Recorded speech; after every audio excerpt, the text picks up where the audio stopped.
Hello everyone, I hope that you're having a good day. In this video we are going to talk about the movie Spider-Man Into the Spider-Verse. So grab your popcorn and let's do it one last time. This film was released on December 14, 2018, but it premiered on December 1st, 2018 in LA. The story and screenplay writer for this movie is Phil Lord. He wrote the story to remind us that we are not alone and we need each other.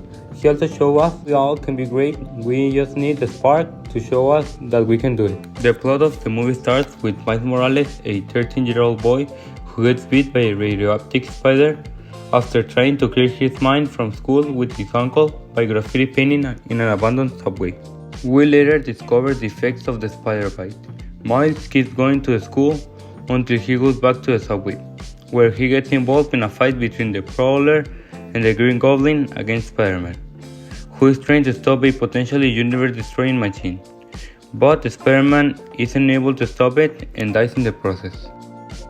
Miles must now stop the machine while trying to manage to decipher and control his newly obtained abilities.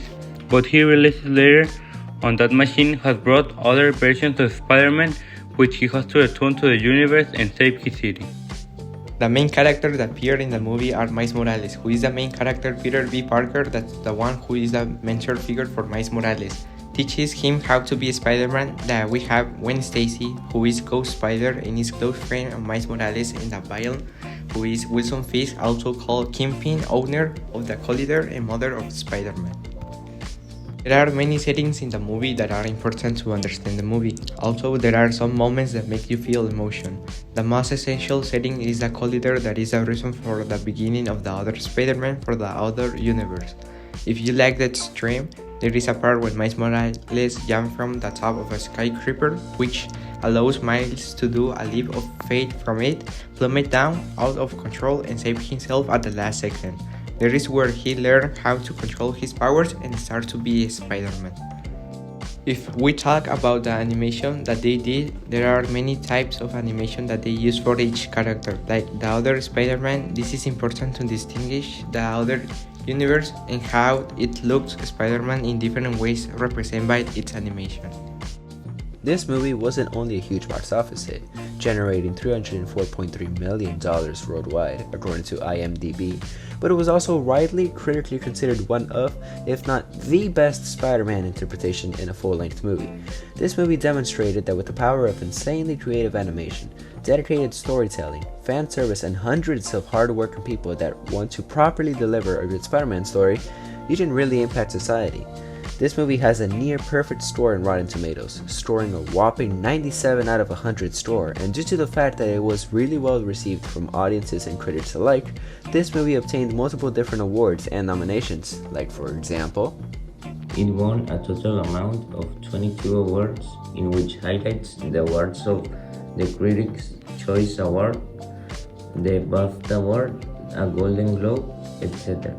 But the most recognizable one of them all was the Oscar Award for the Best Animated Film, won by this movie on the 2019.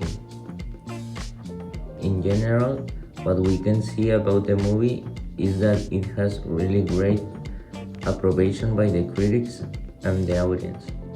It is that's a movie that doesn't really need to be fan of the character to enjoy it, and it doesn't need to last a long time to tell a great story with it.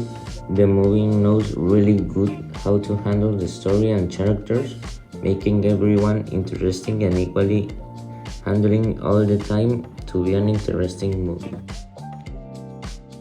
In conclusion, this movie is really the animated interpretation of Stan Lee's idea of Spider-Man, the story of a person becoming someone greater than the person they already were, but while learning the responsibilities of this mantle.